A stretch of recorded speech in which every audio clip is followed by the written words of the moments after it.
안녕하세요. 시장을 배우는 시간 매경학교 입학하신 여러분 환영합니다. 매일경제TV 머니클래스의 김현서입니다. 안녕하세요. 여러분의 머니 멘토 머니클래스 김기은입니다.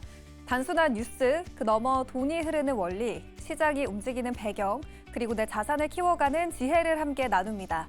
투자 어렵다고만 느껴지셨나요? 머니클래스와 함께라면 다릅니다. 네, 실전 투자에 꼭 필요한 지식부터 인사이트 쉽게 공부해 보겠습니다.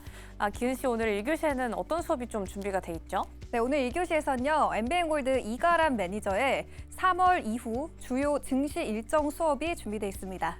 이어지는 2교시에서는 유진투자증권 리서치센터 이현지 연구위원의 2026년 엔터 지쳤나요? 아니요 수업이 준비되어 있습니다.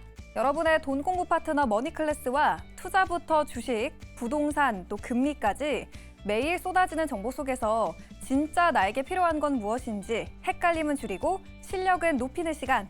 기초부터 탄탄하게 실전까지 똑똑하게 차근차근 한 걸음씩 공부하는 머니클래스. 지금 바로 시작합니다.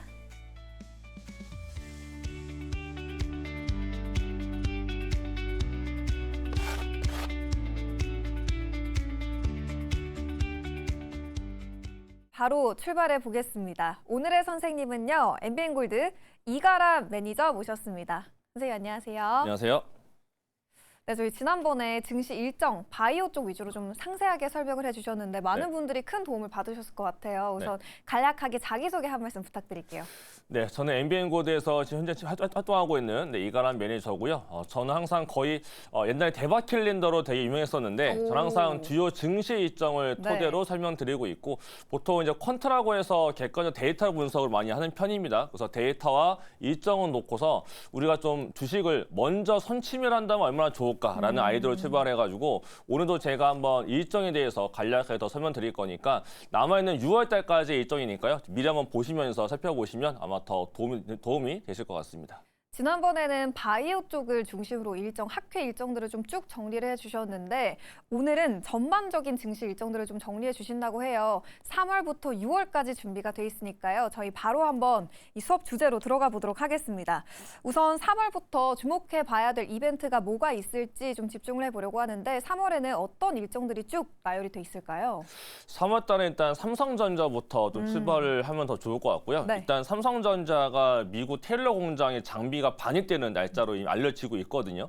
만약에 이게 현실화된다라고 하게 되면 결국은 테일러팩과 관련된 종목들, 장비도 올라갈 수가 있겠고 소재와 관련된 종목도 올라갈 수가 있어서 뭐 소이브레이라든지 아니면 뭐 동진세미케, 한솔케미칼, 그다음에 원액 IPS 이런 종목들도 다시 한 번 더 올라갈 수가 있기 때문에 소부장 종목들은 또 3월 때 좀 관심 있게 더 봐야 되지 않을까라고 좀 생각이 되고 있고요. 네. 그다음에 이제 바이오 관련해서도 에프리바이오와 관련된 것도 있고 그다음에 스테이블코인과 관련된 일정들도 있는데 이런 것들 이제 좀 더 확인 좀 많이 필요한 단계에 있으니까 뉴스 같은 것도 같이 한번 확인해 보시면서 체크하시면 더 좋을 것 같습니다. 다른 일정은 또 뭐가 있을까요? 일단 3월 넘어가게 되면 날짜상 양회가 개막이 됩니다. 양회 때는 보통 많이 올라가는 게 화학주랑 철강주들이 이제 회복에 대한 기대감을 많이 올라가는데 사실 뭐 관심이 없잖아요. 요건 그냥 넘어가면 될 것 같고요. 네. 저는 가장 중요하게 보는 건 3월 16일 날 열리는 엔비디아의 개발자 컨퍼런스가 될 것 같은데 로봇도 마찬가지고 반도체도 있지만 지금 삼성전자의 HM4도 그렇고 하이닉스도 그렇고 아마 HM4가 전시가 될 겁니다.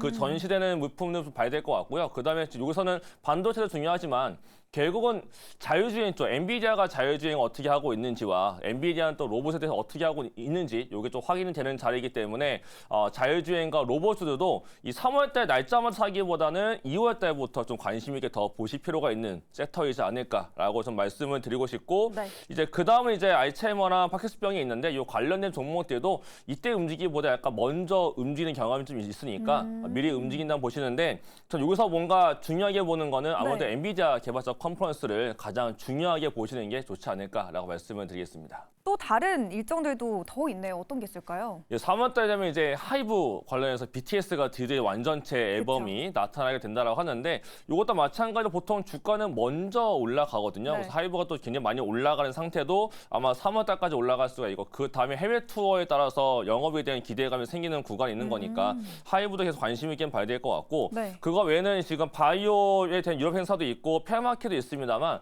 사실 3월 달 말에 가장 중요한 건 사업 보고서 제출인 것 같아요. 이제 보통 개인 투자분들이 대형주보다는 중소형주 투자를 많이 하시고 있는데 네.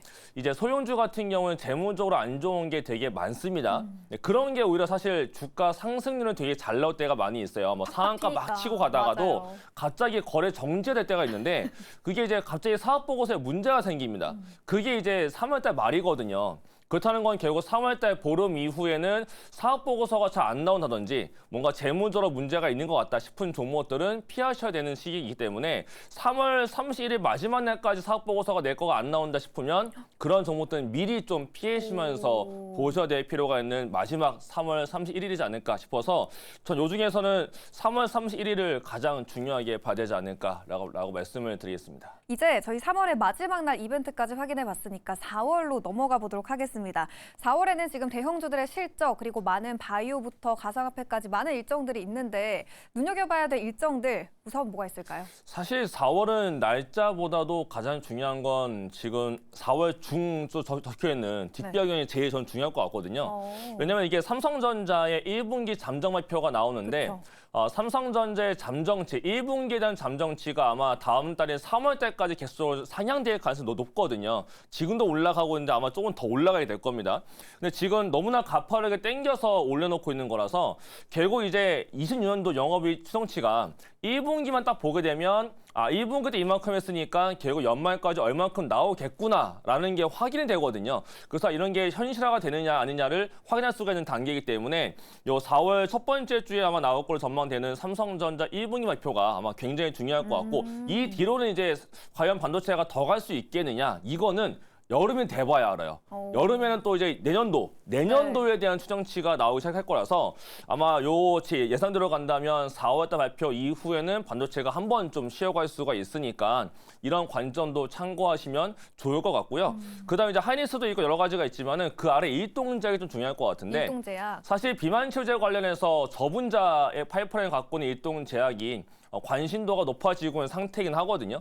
근데 일동제약이 지금 이 GPA1 침입자리 반복 독성 시험을 종료하가 될 걸로 전망되는 게 4월 달이에요. 근데 이거 하는 이유가 임상 이상에 들어가기 전에 임상 들어가기 전에 독성이 진짜 반복적으로 되느냐 안 되느냐를 따지고 있는 건데 이게 더 중요한 게 원래 기술 이전, 비만 치료제들은 임상 1상이랑 전임상 단계에서 라이센스 아웃이 되거든요.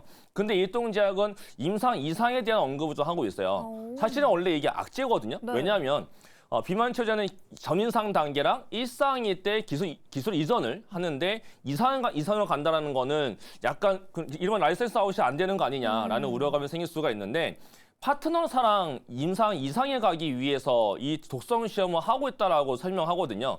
그러면 결국 파트너사가 있다는 거고 파트너사한테 기술 이전을 할 수가 있는 거기 때문에 이 독성 시험만 통과가 되면 뭔가 라이센스 아웃에 대한 소식이 들려올 수가 있는 거라서 3, 4월 달, 특히 4월 달에 좀 일동제약을 좀 잘 봐야 될 필요가 있을 것 같아서 네. 내용을 적어드렸고 그다음에 트럼프가 중국 간다는 이벤트가 또 있고요. 그다음에 수급적으로는 한국의 채권 시장이 이제 선진국 시장에 들어가게 됩니다. 요것 때문에 외국인 자금이 더 들어올 걸로 지금 현재 알려지고 있고 이 국채 시장만 안정이 되면 결국은 환율도 안정이 될 거라서 우리나라 시장이 환경적으로 외국인 수급에 따라서 아마 더 좋은 시장 자체가 열리지 않을까라는 또 기대감도 있는 거니까 요 4월 달에 요 수급적인 내용들과 삼성전자에 대한 내용들까지 한번 잘 확인해 보시면 더 좋을 것 같습니다. 더불어서 4월 달에 또 SK하이닉스의 미증시 ADR 상장에 대한 또 기대감도 있는데 이 부분은 어떤 일정일까요? 맞아요. 이게 지금 사실 이 재공시 기한이 나오기 전에 뉴스가 먼저 나올 때도 있고 회사가 공시를 먼저 할 때도 있습니다. 네네. 그래서 아마 방송 전후로 해서도 나타날 수가 있는 거니까 한 번 더 확인은 필요할 것 같고요. 이때까지 만약에 공시나 뉴스가 올라오지 않는다면 4월 8일 날을 기점으로 해서 하이닉스가 미국에 대한 상장 기대가 또 들어갈 수가 있어요. 그럼 하이닉스는 추가적인 상승도 가능하기 때문에 이런 일정에 따라서 과연 미국은 글로벌하게 재평가가 될 것이냐 이런 게 가장 큰 기점이 되지 않을까라고 생각이 되고 있고 이제 그 다음 일정까지 본다가 5월화가 되게 되면 결국 이제 아마케가 열리게 되는 것도 있는데 결국 아마케 초록 공개도 있고 여러 가지 좀 있습니다만은 네. 보통 초록 공개가 되기 전에 리스트가 먼저 올라와요. 그 리스트를 먼저 보게 되면 주가가 먼저 올라가니까 네. 이런 것들 확인을 필요할 것 같고 그다음에 4월 10일 날 일라일리에 대한 경구용 치료제에 대해서 FDA가 승인 나오고 좀 있어요.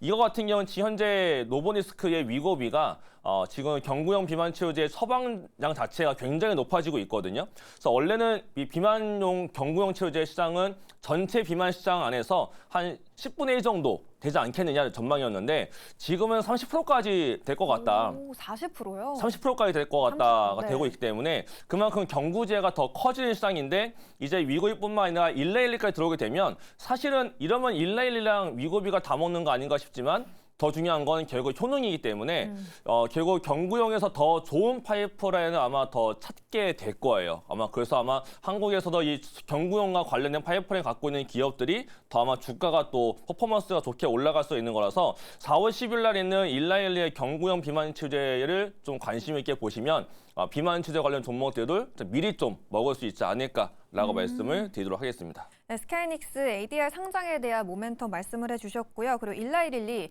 이 경구용 비만 치료제에 대한 기대감이 좀 미리 나올 수 있기 때문에 선점해 보시면 좋을 것 같습니다. 더불어서 4월 달에 미국 종양학회 이 초록 공개 일정도 있는데 이 부분에서는 어떤 포인트 잡아봐야 될까요? 초록 공개 같은 경우는 아무래도 리스트가 먼저 뜰 거예요. 네네. 그래서 보통 이제 AIC 할 때 보통 미리 반응하는 경우가 많아서 제약벌 종목들이 그래서 3월 달에 좀 강세가 있고 4월 달까지 올라간 경우가 좀 있거든요. 그래서 아마케에 대한 기대감인 건데 보통은 학회가 시작할 때는 세론 나오기 때문에 좀 조심해야 될 필요가 그 있겠고 전에 미리 봐야 그렇죠. 되는군요. 보통은 초록 공개가 되기 때까지가 강세가 나타나는 경우가 많기 때문에 3월 달에도 바이오 종목들은 이런 리스트 관련 종목들은 좀 잘 보셔야 되지 않을까라는 관점에서 말씀드리겠습니다. 초록 공개가 되기 전에 주가가 미리 움직이기 때문에 3월에 미리 좀 보시면 좋을 것 같습니다. 이렇게 해서 4월 달의 이벤트 저희가 쭉 정리를 해봤고요. 5월 달로 이제 넘어가 봐야겠죠. 5월은 뭐 조선부터 바이오 그리고 STO까지 많은 또 매크로적인 일정들까지 함께 포함이 돼 있는데 어떤 것들 눈여겨서 봐야 될까요? 일단 5월 중에는 캐나다의 잠수함 최종 사업자가 나타나게 될 것 네. 같아요. 이때 기대감 있는 게 하나오션과 현대중공업인 것 같은데 지금 독일 기업과의 경쟁 관계가 좀 있습니다. 근데 독일은 약간 느리고 그다음에 잠수함을 크게 만든 적이 별로 없다라고 알려지고 있고요. 하나오션과 현대중공업은 잠수함 건조한 경우도 많고 그래도 한국이 되게 좋은 건 되게 빨리 합니다. 근데 캐나다가 원하는 건 빨리 하는 거거든요. 그래서 아마 한국이 되지 않을까 싶은데 요것 때문에 최근에 자동차 기업도 캐나다에다 더 투자하는 거 아니냐부터 해서 캐나다가 원하는 건 잠수함 우리가 줄 테니까 다른 걸 달라라는 식으로 지금 딜을 좀 많이 하고 있어서 네. 아마 이 과정만 잘 넘어가게 되면 잠수함을 따내게 되면 이거 자체가 사업 기간이 좀 길긴 합니다만 지금 매출액이 굉장히 크게 뛰어 올라갈 수가 있는 상태이기 때문에 아마 조선 관련해서 잠수함 관련 기업들은 5월 달에 한번 좀 관심 있게 보시면 좋지 않을까 싶고요.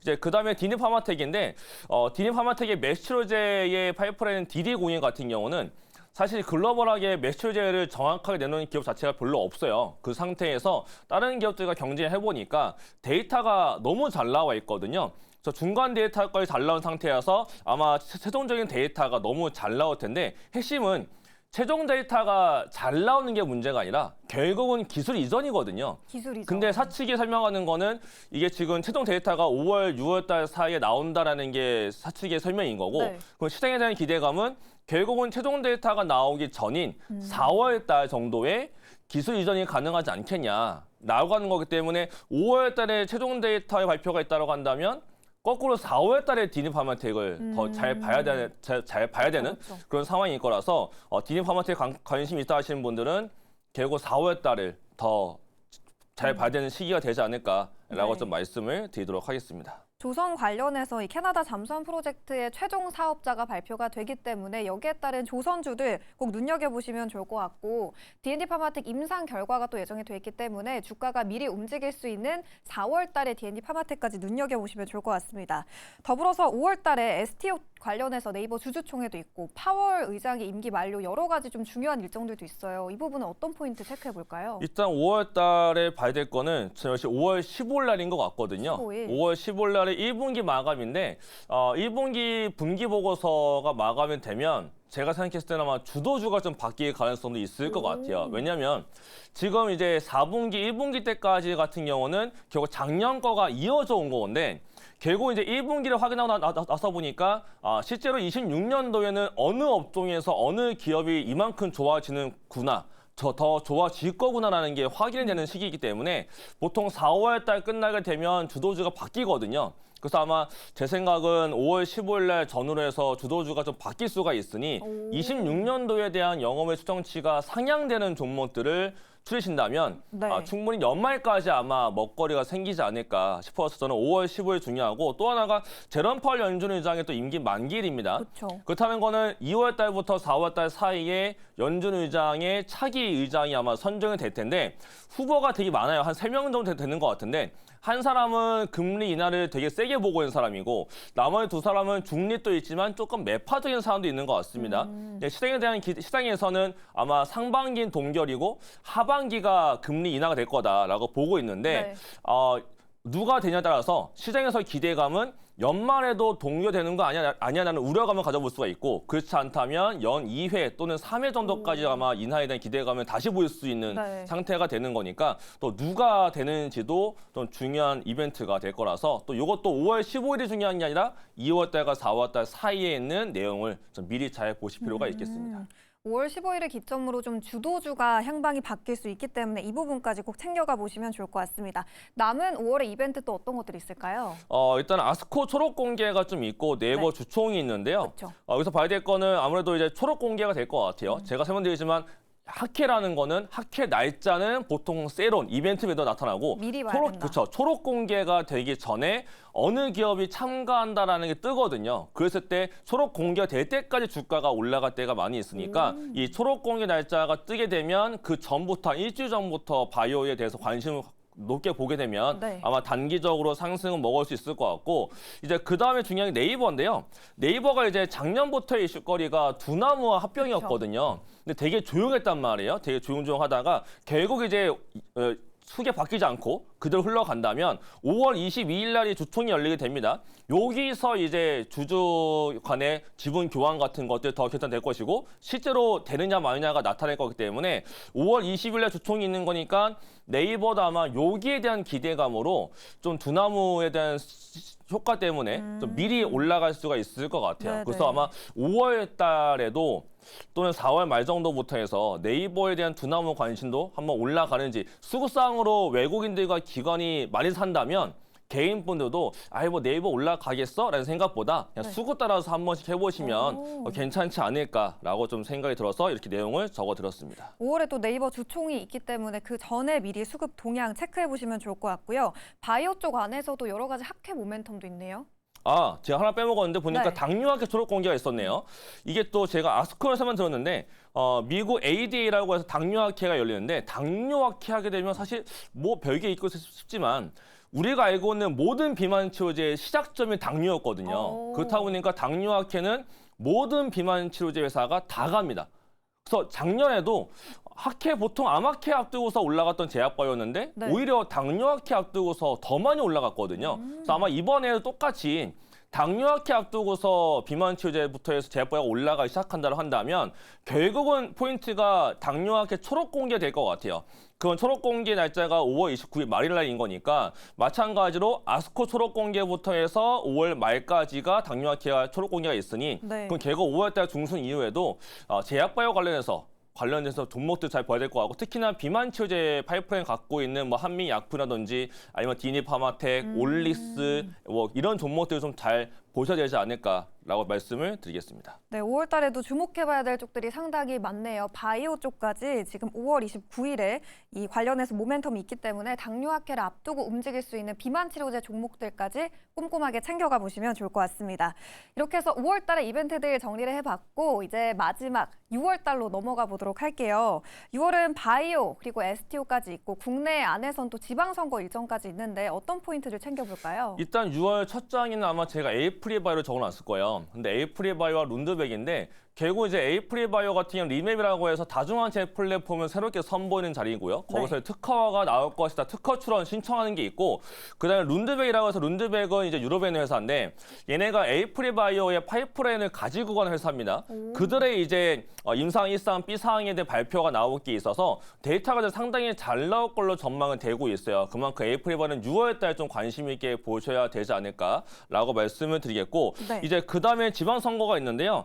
사실 지방선거는 사실은 2월 달부터 이미 시작이 된 상태이기 때문에 지방선거는 그냥 그렇구나 하고서 아마 세럼만 준비하시면 되지 않을까라고 생각이 되고 있고 그다음 결국 당뇨학회가 또 6월 5일 날 열리는데 제가 계속 설명드리지만 이 학회가 중요한 게 아니라 학회 전에 초록 공개가 더 중요한 거라서 네. 세럼 나올 수 있다. 그래서 비만 치료제들에 대해서 데이터가 무조건 잘 나오게 되면 뭐 더 올라가겠지만 보통은 지금 트렌드를 확인하는 자리이기 때문에 아마 초록 공개 정도까지 보시는 게 가장 좋지 않을까라고 말씀을 드리겠습니다.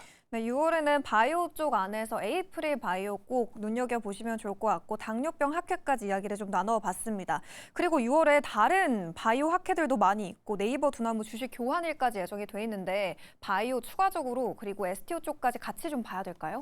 네, 저는 이제 6월 달에 많은 바이오 학회가 있는데 네. 여기서 가장 또 제가 주목하고 있는 건 6월 22일 날 열리는 바이오 USA가 될 것 같아요. 이게 사실 아마케도 있습니다만은 미국에서 열리는 바이오 이 컨퍼런스가 굉장히 큰 규모로 열리게 되거든요. 네. 여기서 많은 회사들이 미팅도 할 것이고 그다음에 기술 이전과 관련된 내용도 뜰 수가 있어요. 보통 이때도 관련 종목이 원래 올라가는데 제가 6월 달은 에이프리바이오가 굉장히 중요해질 수 있다라고 설명을 드리고 있잖아요. 맞아요. 이미 3월 달부터 많은 데이터 발표해왔는데 6월 달에 룬드백도 있고 또 하나가 다중항체 플랫폼이라고 하는 리맵이라는 거 발표가 나올 건데 지금 빅파마들이 여기에 좀 관심이 있는 것 같아요. 그동안은 너네가 설명했던 거 말고 실제 한번 데이터 갖고 와봐라 라고 했는데 실제 그 데이터를 발표하는 자리가 바이오 USA에 가서 데이터 공개를 하겠다라고 하거든요. 네. 그건 데이터 공개가 잘 나오게 되면 여기에 대해서 또 기술 이전이 가능해지는 상태가 되는데 알려지고 있는 빅파마가 상당히 큰 빅파마로 지금 알려지고 있어서 아마 좀 주가 모멘텀과 파이프라인 가치가 좀 많이 올라가는 그러한 달이 에이프리바이오가 되지 않을까 싶으니까 바이오를 하나 골라본다면 저는 에이프릴? 지금부터라도 에이프리바이오는 계속 봐야 되지 않을까. 그럼 에이프릴 바이오도 6월 되기 전에 좀 미리 봐야 되는 거예요? 그렇죠. 지금부터 시작을 해서 6월 달까지는 계속 끌고 가면서 파이프라인 가치가 얼만큼 올라가는지를 확인해 보시는 것도 굉장히 좋은 포인트가 될 것 같고요. 네. 그다음 마지막으로 이제 네이버 파이낸셜 두나무 주식 교환일이 있는데 제가 주총이 더 중요하다고 했잖아요. 맞아요. 그러니까 결국 네이버 이벤트는 이 주식 교환일보다는 주총이거든요. 그래서 주총 전에 5월 달에 주가가 다 미리 올라가고 네. 그 다음부터 이제 주식 교환일까지 이벤트가 끝나는 일정이기 때문에 아마 네이버가 큰 문제가 없다라고 한다면 아마 이 정도까지는 주가가 올라갈 수 있을 거고 이때 이제 과연 두나무랑 어떤 걸 할 거냐. 지금 스테이블 코인도 있고 코인 사업도 있고 네이버는 네이버 안에 자체적으로 증권도 있고 되게 많거든요. 핀테크 관련해서 어떤 사업을 더 영위를 해서 과연 네이버가 매출과 영업이익을 얼마나 더 키울 건지 그에 따라서 연말까지 과연 가져갈 수 있는 네이버가 될 것인지 이게 아마 결정되는 게 5월 달, 6월 달이기 때문에 네이버의 주총과 주식 교환이도 한번 관심 있게 보시면 좋을 것 같습니다. 네, 이렇게 해서 저희가 3월부터 6월까지 상반기 동안 눈여겨봐야 될 일정들 쭉 정리해봤고요. 일정을 얘기하면서 종목에 대한 힌트까지 조금 얻어볼 수 있었습니다. 에이프릴 바이오 이야기까지 좀 들어봤고요. 종목이 아무래도 이 일정들이 지금 예정이 돼 있긴 하지만 시시각각 변동하는 부분들 많이 있을 것 같아요. 이 시시각각 변하는 내용들 따라잡고 싶으신 분들은 어디로 가면 추가적인 인사이트 들어볼 수 있을까요? 네, 제가 항상 매주 일요일마다 밤 9시에 대박 캘린더라고 해서 제가 항상 주간 일정을 항상 정리해드리는 시간이 있습니다. 네. 그 방송에 오시거나 아니면 MBN 골드의 무료 주식 밴드가 있는데 제가 운영하고 있는 무료 밴드에 오시게 되면 제가 또 일정에 대한 업데이트 제가 항상 하고 있어요. 그래서 이게 지금 제가 지금 방송 때 알려드리는 것들과 당장 내일 되면 또 바뀌거든요. 네, 그렇죠. 이런 것들 항상 실시간 체크가 필요한 거니까 매주 일요일 밤 유튜브 공개 방송과 MBN 골드 무료 주식 밴드를 함께 참고하시면 더욱더 좋겠습니다. 네, 매주 일요일 밤 9시 그리고 매니저님의 이 네이버 밴드에서도 시시각각 변하는 일정들 그리고 눈여겨볼 포인트들 알기 쉽게 정리해 보실 수 있습니다. 저희는 다음 수업 시간에도 좋은 투자 전략과 함께 돌아오도록 하겠습니다. 이가람 선생님 오늘도 고맙습니다. 감사합니다.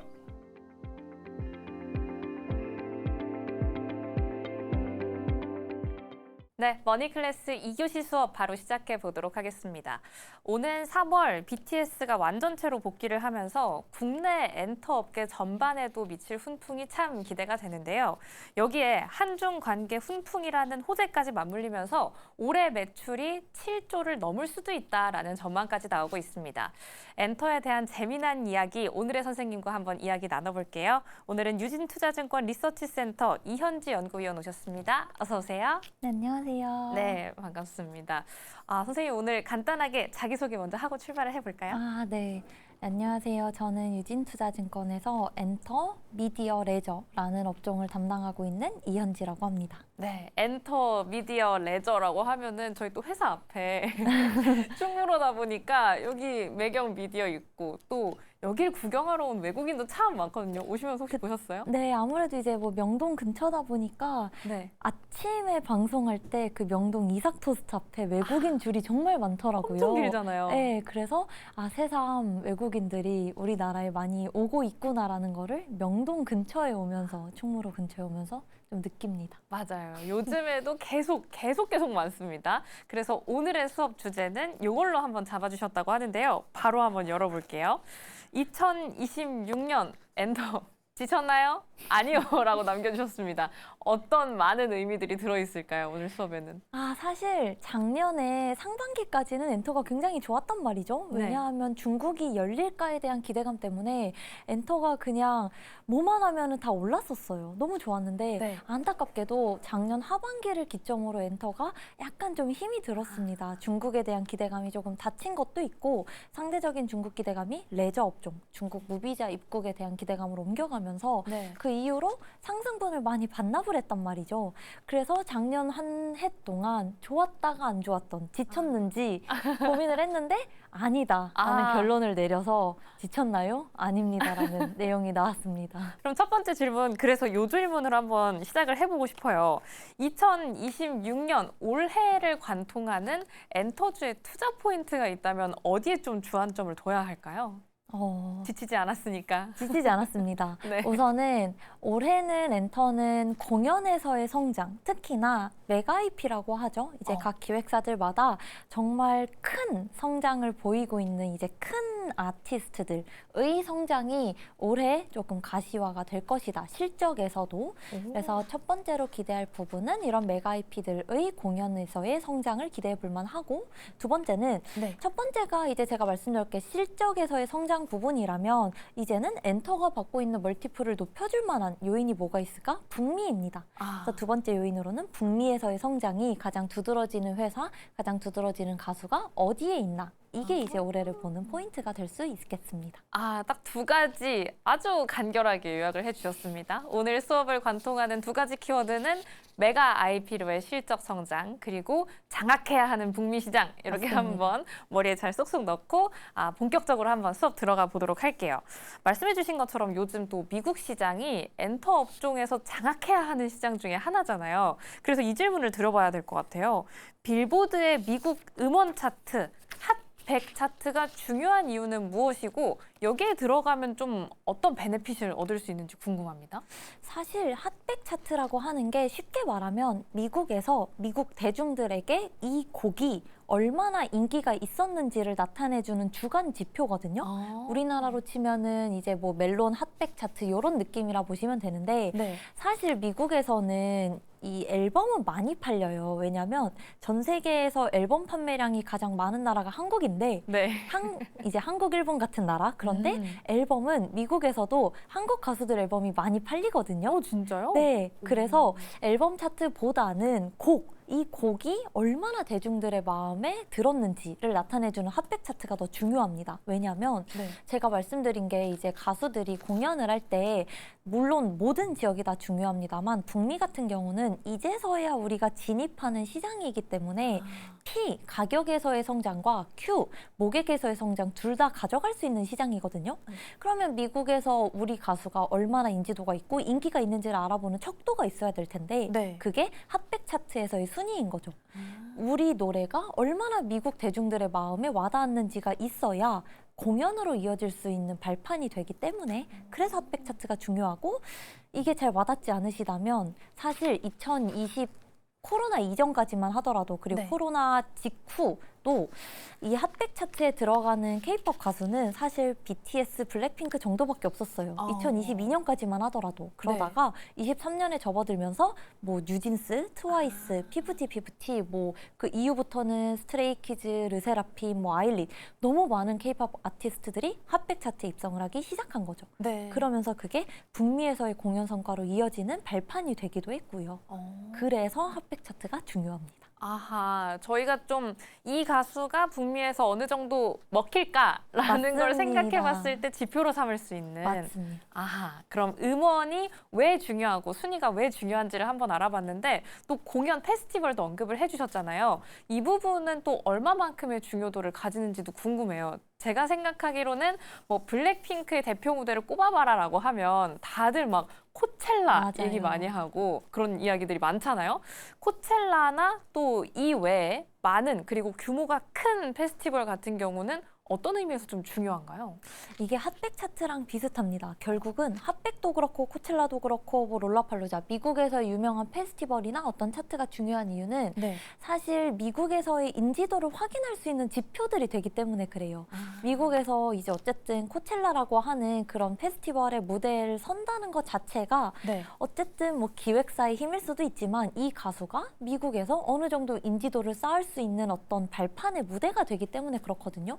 그래서 실제로 핫백 차트에 곡이 들어갔었던 거 외에도 이런 뭐 코첼라나 롤라팔로자 같은 무대에서 공연을 선 가수들이 그 다음 공연에서 북미 시장이 좀 확대가 된다거나 북미에서의 공연 횟수가 는다거나 이런 결과들로 이어지는 추세를 보이고 있거든요. 그래서 이런 공연들도 상당히 실질적으로 우리가 실적에서 얻는 거는 미미하지만 네. 인지도를 쌓을 수 있는 발판에서는 중요하다. 아하. 그럼 실적에는 어느 정도의 영향을 끼치는지 구체적으로 궁금하거든요. 물론 앞서 약간 언급해 주셨잖아요. 맞아요. 실적에는 많은 영향이 가진 맞습니다. 않는다. 구체적으로 살펴보면 어떨까요? 실적에는. 사실은 이런 페스티벌이나 핫백 차트에 든다고 해서 우리가 그 대가를 뭐 많이 받진 않습니다. 출연료 정도일 거기 때문에 뭐 분기에 몇 천억씩 벌어들이는 이런 회사들에서 그런 출연료 일부는 사실 실적 기여가 크진 않아요. 그런데 이게 갖는 의미가 뭐냐?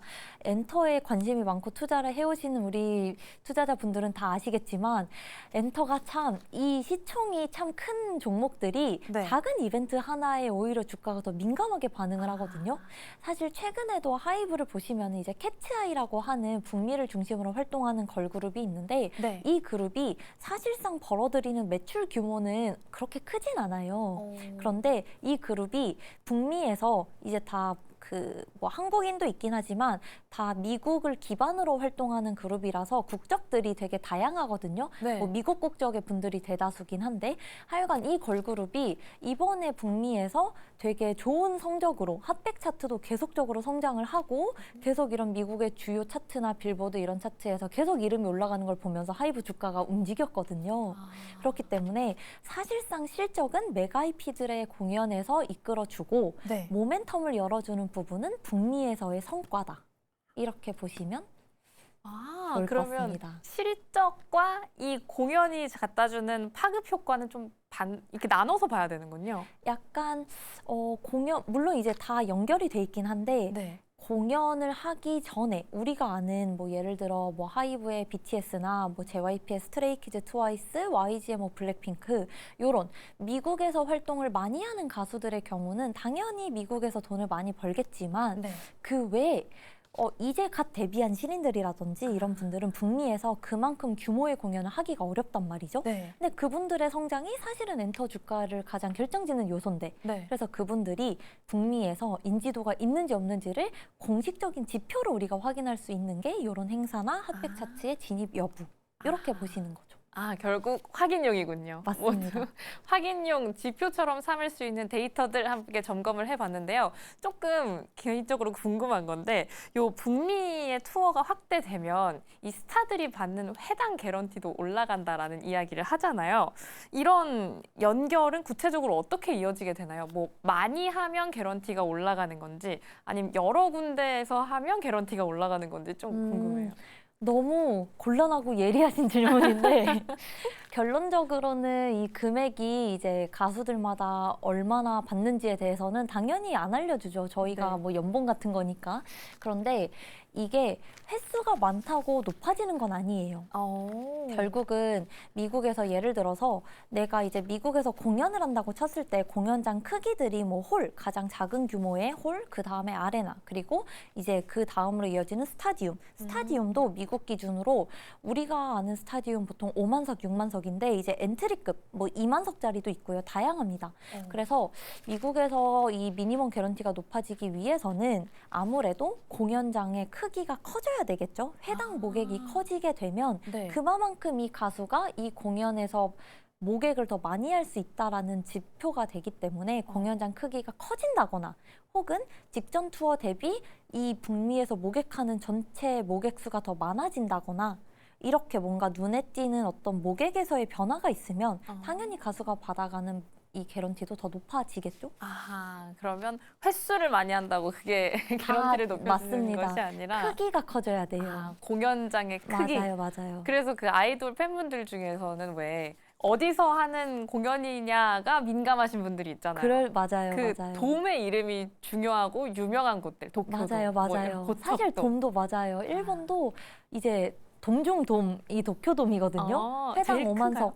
사실 막 일본의 스타디움 6만석짜리도 많은데 네. 약간 상징적인 의미에 우리가 접근 가능한데 우아할 만한 데는 도쿄돔이에요. 거기도 뚫었다고 표현하더라고요. 맞아요. 도쿄돔에 우리 한국 케이팝 아티스트가 너무 쉽게 입성을 해서 그렇지 사실 되게 어렵거든요. 어떻게 회당 5만 명을 모으겠어요. 그렇죠. 그런데 돔 중에서도 교세라돔은 이제 약간 표현이 그런데 엔트리급 3만 5천석? 그러니까 같은 돔이어도 네. 의미가 다른 거예요.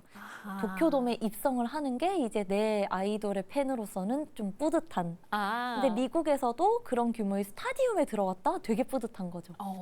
그래서 이 커져야 돼요. 돔 얘기와 뚫었다 얘기를 할 때 표정이 너무 생기가 올라오셔가지고 혹시 잘 됐으면 좋겠는 가수들이 많아요. 선생님의 원픽 가수도 있으실까요?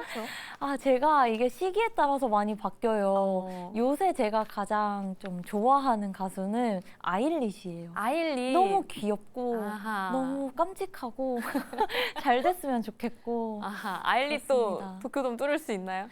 뚫어야죠. 뚫어야죠. 네. 뚫어야죠. 그렇다면 이 질문을 한번 드려보고 싶어요. 아일리 또 열심히 달려가고 있는 그 메가 IP, 명예의 전당. 이 메가 IP가 벌어들이는 실적이 중요하다, 키포인트다라고 맨 처음에 초임이 언급을 해주셨어요. 그렇다면 구체적으로도 궁금합니다. 이 메가 IP는 회사에 어느 정도의 실적을 좀 가져다 주게 되나요? 뭐 회사마다 다른데 네. 우선은 우리가 딱 생각했을 때 모객 기준으로 얘기를 해보면 이제 하이브 같은 경우는 최근에 BTS의 월드 투어 일정이 공개가 됐는데 네. 올해는 70회 그리고 내년에 9번 그리고 플러스 알파의 투어를 돕니다. 플러스 알파는 이제 일본이랑 중동 지역은 내년에 추후 공개라서 더 더해질 수 있다는 거죠. 우선은 79회가 확정이니까 확정 기준으로만 잡아본다면 지금 공개된 것들이 다 스타디움급이거든요. 공연장이. 그러니까 최소 5만석짜리라는 거죠. 그러면 79회에 5만석. 계산하기 쉽게 80회로 한번 해볼까요? 네. 그럼 80회에 5만석 하면은 벌써 400만. 단일 투어 기준으로 400만 명의 모객을 한다는 거예요. 이렇게 실제로 계산을 하진 않지만 현금 창출 능력을 단순 비교를 해본다면 최근에 공연 티켓 가격이 그래도 다 높아지고 있는데 평균적으로 거의 30만 원을 향해서 달려가고 있거든요. BTS 같은 경우는. 그래도 뭐 20만 원, 25만 원 정도로 잡아본다면 400만 명 곱하기 25만 원이 공연에서 벌 수 있는 매출액이 되는 거겠죠? 근데 뭐 대강 한 1조 원저리 정도 되는 매출이 BTS 공연으로만 나오는 매출, 여기에 앨범 MD는 다 빼고요. 이 정도를 기여할 수 있고 이거는 꼭 BTS뿐만이 아니고 이제 최근 들어서 어느 정도 공연 체급이 올라온 다른 아티스트가 이제 JYP의 스트레이키즈랑 트와이스, YG의 블랙핑크입니다. 이 가수들이 지금 스트레이키즈는 공연이 이제 끝났고 네. 블랙핑크랑 트와이스는 작년 7월부터 공연이 계속 온고잉인데 지금 이 가수들이 총 모객이 거의 220에서 250만 명 선까지 올라왔어요. 그러면 여기도 이제 25만 원 정도의 단가를 곱해봤을 때 네. 최소한 공연 매출만으로도 뭐 4천에서 5천억 이상의 매출을 벌어들일 수 있는 그룹인 거죠. 그래서 이 그룹들이 공연으로만 이 정도인데 앨범을 냈다 하면은 뭐 지금 방탄소년단 같은 경우 선주문이 400만 장이 나왔다는 기사도 나왔고 네. 이런 가수들이 뭐 스트레이키즈 같은 경우도 거의 장당 앨범이 400만 장 이상은 다 파는 가수고 뭐 트와이스, 블랙핑크도 그래도 200만 장 언저리는 다 파는 가수들이다 보니 앨범, 공연, MD 다 합쳤을 때 이 가수 개개인이 벌어들이는 BTS 같은 경우는 뭐 거의 약간 과장해서 조금 더 많이 본다면 뭐 BTS만으로도 올해 2조 원의 매출은 충분히 낼 수 있는 체력이 됐다. 그리고 이제 뭐 블랙핑크, 트와이스, 스트레이키즈들도 뭐 매출을 총 합산해 보면 거의 이제 1조 좀 안 되는 기여도가 나오는 그런 그룹들인 거죠. 아, 그러면 저희가 지금 이야기한 지표 그리고 실적에 좀 영향을 주는 포인트들이 이렇게 생각해서 추려보면 크게 4개가 있는 것 같거든요.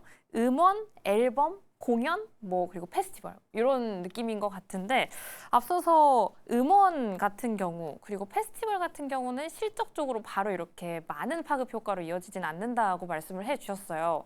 그리고 그 전에 제가 살짝 궁금했는데 질문을 안 하고 넘어간 게 앨범보다 음원을 더 순위를 더 볼 필요가 있다라고 말씀을 해주셨잖아요. 미국에서도 앨범은 잘 팔리지만 그것보다 핫백에 들어가 있는지가 인지도를 보여준다. 앨범은 왜 좀 덜 중요한 거예요? 그 팬싸를 위한 앨범 수요가 있기 때문인가요? 아, 사실 앨범도 너무 중요하죠. 네. 모든 게 다 중요해요. 그런데 상대적으로 비교를 해봤을 때 이 미국에서 미국 대중들에게 먹히는 인지도를 확인하기 위해서는 네. 앨범보다는 음원인 게 이제 앨범은 사실 이 앨범을 많이 사는 문화는 한국과 일본의 특유의 문화거든요. 뭐 여러 가지 이유가 있습니다만 미국은 한국만큼 앨범을 그렇게 많이 사지 않아요. 공연을 더 많이 가는 문화거든요. 우리가 결국 나아가야 되는 방향은 공연입니다. 공연에서의 업사이드가 훨씬 커요.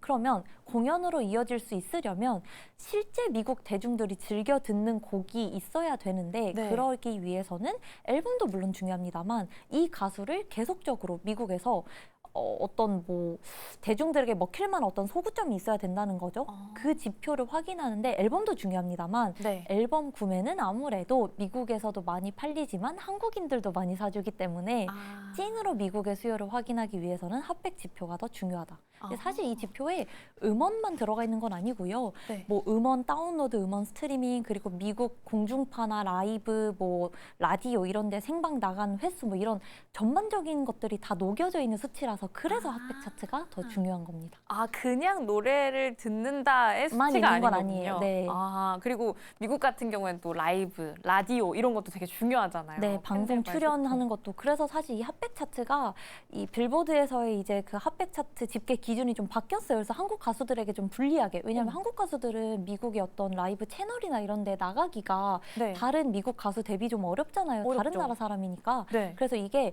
핫백 차트 집계할 때 이런 어떤 방송 출연, 노출 이런 거에 대한 부분에 조금 더 가중치를 준다 뭐 이러면서 약간 불리해졌음에도 핫백 차트에 들어간다라고 하는 거는 어느 정도 이 대중들에게 인지도가 쌓였구나를 확인할 수 있는 우리가 쉽게 확인할 수 있는 지표이기 때문에 그래서 좀 중요하다. 아하, 많은 게 복합적으로 들어있는 지표가 음원이기 때문에 중요한 거군요. 맞습니다. 듣다가 또 생각난 게 요거 하나만 더 여쭤봐도 네. 될까요? 그 얼마 전에 제가 무슨 글을 봤는데 우리나라 케이팝 아티스트의 뮤직비디오 조회 순위를 봤을 때 요즘 막 억뷰도 넘어가잖아요. 맞아요. 그 1위부터 10위 안에 제니, 방탄소년단 이 사람들이 쫙 있더라고요. 유튜브 조회수는 의미가 좀 있는 지표인가요? 아니면 그냥 아 이것도 흥미가 이 정도 있구나 정도인가요? 의미 있어요. 뭐 뭐든지 간에 조회수, 뭐 이런 팔로워 이런 것들은 다 의미가 있습니다.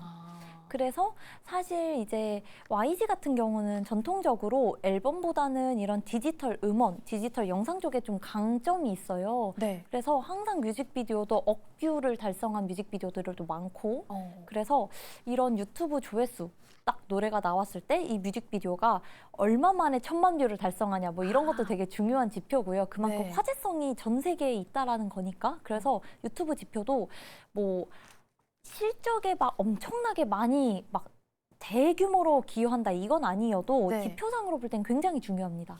화제성 측면에서 그리고 이 가수의 인지도 측면에서. 중요한 지표예요. 결국에는 또 가수들의 화제성, 인지도가 나중에 또 돈을 불러오게 되는 맞아요. 구조이다 보니까 여러 가지 지표를 다양하게 좀 해석할 수 있다라는 이야기를 나눠봤습니다. 그럼 조금 더 깊게 들어가서 4대 기획사에 대해서 좀 질문을 드려보고 싶은데요.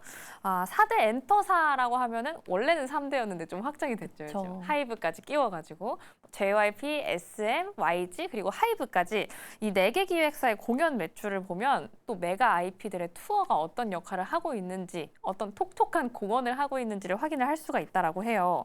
이 4대 엔터사의 최근 공연 매출 추이 그리고 이 각자 기획사들을 조금 비교를 하면서 특징을 분석을 해주신다면요? 우선은 공연에서의 성장이 중요한 이유가 앨범이 너무 중요해요. 사실 엔터사들마다 전체 뭐 비중 차이는 있습니다만 네. 전체에서 가장 큰 매출 비중을 차지하는 건 항상 앨범이에요. 그럼에도 불구하고 그리고 제가 음원을 중요하다 말씀드렸지만 음원보다는 앨범에서의 매출 규모가 훨씬 크기 때문에 네. 엔터사들은 앨범을 포기할 수는 없습니다. 하지만 앨범 같은 경우는 2023년을 기점으로 약간 하향 안정화되고 있는 상태거든요. 왜냐하면 앨범 수요가 꺾였다라기보다는 앨범을 사던 팬덤의 수요가 공연으로 옮겨가고 있는 상황이기 때문에 네. 공연에서의 성장이 이제서야 나오고 있기 때문에 그래서 공연이 중요한 거거든요. 그래서 사실 전체 회사들마다 이게 뭐 비중 차이는 있겠습니다만 공연이 차지하는 매출 비중이 뭐 적게는 20에서 많게는 이제 30% 중후반까지 계속 성장을 하고 있는 상황이에요. 그래서 전체 안에서요? 네, 전체 매출 비중 자체에서. 그래서 지금 최근 들어서는 2023년 이후에 24년, 25년 그리고 26년 이렇게 보시면은 공연에서의 매출 비중이 계속적으로 다들 성장을 하고 있고 앨범도 중요하지만 앨범은 약간 캐시카우 같은 느낌이라면 공연은 뭐 회사마다 비중이 달라서 이게 규모로 비교하기보다는 비중으로 말씀드리는 게 좋을 것 같은데 네. 꾸준히 성장이 나오고 있는 매출 분야가 공연입니다. 그래서 이게 원래 코로나 이전에는 공연의 매출 비중이 20%도 채 안 됐었어요. 앨범이 거의 50% 이상 차지를 했었고 네. 공연이 뭐 20% 거의 안 되고 이제 뭐 MD 한 15%, 20% 사이 막 이랬었는데 앨범이 줄어드는 비중만큼 공연이 가져가서 다 30% 이상 오르고 뭐 20%까지 오르고 뭐 이렇게 다 공연에서의 성장이 나오면서 MD도 같이 성장이 나온 거죠. 마진이 그래서. 좋은 MD 매출이. 그래서 공연이 답이다라고 중간에 좀 강조를 네, 해주셨던 맞습니다. 거군요. 맞습니다. 계속된 공연 확장세 얼마나 그 흐름이 바뀌는지를 지켜볼 필요가 있겠습니다. 그럼 조금 종합적인 질문 한번 드려볼까요? 엔터 4사에 대한 실적 전망은 어떻게 하고 계시는지 궁금해요. 2026년 엔터 지쳤나요? 아니잖아요. 실적 같은 경우에는 어떻게 전망하고 계세요? 안 지쳤는데 네. 지금 엔터는 아시다시피 보통 1분기가 비수기입니다. 활동들을 잘 안 해요. 왜냐하면 1년을 영업을 해야 되는데 1년 내내 하기에는 1분기 때 조금 휴식을 취하고 이제 3월 말부터 서서히 활동을 재개하는 움직임이거든요. 네. 그래서 1분기까지는 그렇게 이제 25년 4분기부터 26년 1분기까지는 그렇게까지 실적에서의 좋은 성장을 보기는 어려울 수 있습니다만 네. 엔터사들을 봤을 때 제가 말씀드렸었던 BTS, 블랙핑크, 트와이스, 스키즈의 모든 활동들이 다 올해 상반기에 걸쳐서 하반기까지 계속 이어지거든요. 그래서 실적 자체는 모든 회사들이 25년 대비해서 다 성장을 크게 할 수 있다. 그래서 실적에서의 성장이 가장 크게 나오는 회사가 아무래도 하이브가 되다 보니까 BTS의 컴백만으로 네. 그래서 이제 하이브를 가장 좀 실적에서 성장이 가파른 회사다 보고 있습니다. 그럼 실적 면에 있어서는 하이브가 너무 좀 당연스럽다라고 해야 될까요? 워낙에 해외적인 팬덤 규모가 크니까 기대를 좀 해볼 수 있다라고 들어봤는데 선생님은 가장 좋게 보는 실적 외에 제외를 하고 보더라도 가장 좋게 보는 엔터사가 어딘지도 궁금해요. 혹시 아일리 쪽이니까 하이브일지 아니면 다른 네. 곳을 향하고 있을지요? 이게 사실 뭐 팬심은 아닌데 저는 그럼에도 제가 앞에서 말씀드린 두 가지 포인트, 실적 성장 그리고 멀티플을 높여줄 북미에서의 성장이 모두 나오는 회사가 사실 하이브입니다. 네. BTS 너무 좋은 IP고 너무 대단하시지만 BTS를 빼고 보더라도 그 소속 아티스트들에서의 북미 성과가 굉장히 두드러지게 나오는 회사는 저는 하이브라고 생각을 해요. 그래서 뭐 제가 말씀드리지 않았지만 뭐 르세라핌이라는 가수도 계속적으로 내는 앨범의 타이틀곡이 핫백 차트의 높은 순위로 계속 올라가고 있고 캐츠아이도 마찬가지로 순위가 점점 높아지고 있고 그래서 북미 중심의 활동이 올해는 엔터를 견인할 수 있는 모멘텀이라 보기 때문에 이런 두 가지 포인트에서 저는 하이브를 가장 좋게 보고 있습니다. 네, 결국에는 오늘 초반에 이야기해 주셨던 포인트가 끝까지 갑니다. 실적 맞습니다. 부분과 함께 북미 시장을 꾸준히 노려야 한다. 캐츠아이 같은 경우에는 조금 생소하신 분들도 있을 것 같은데요. 저희가 뭐 인스타그램 같은 SNS를 넘기면서 쇼츠 부금에도 많이 등장하는 가수잖아요. 맞습니다. 그래서 생각보다 내가 알고 있는 노래 중에 캐츠아이 노래가 있을 수 있습니다. 많이 한번 검색해서 들어보시면 좋을 것 같네요. 오늘 수업은 어떠셨나요? 저는 정말 너무너무 재미있게 들었는데요. 엔터 지치지 말고 2026년, 2027년, 2050년까지 계속 쭉쭉쭉 잘 가주길 바라면서 오늘 수업은 여기서 한번 마무리해 보도록 하겠습니다. 오늘 선생님 여기서 보내드릴게요. 오늘 말씀 고맙습니다. 감사합니다.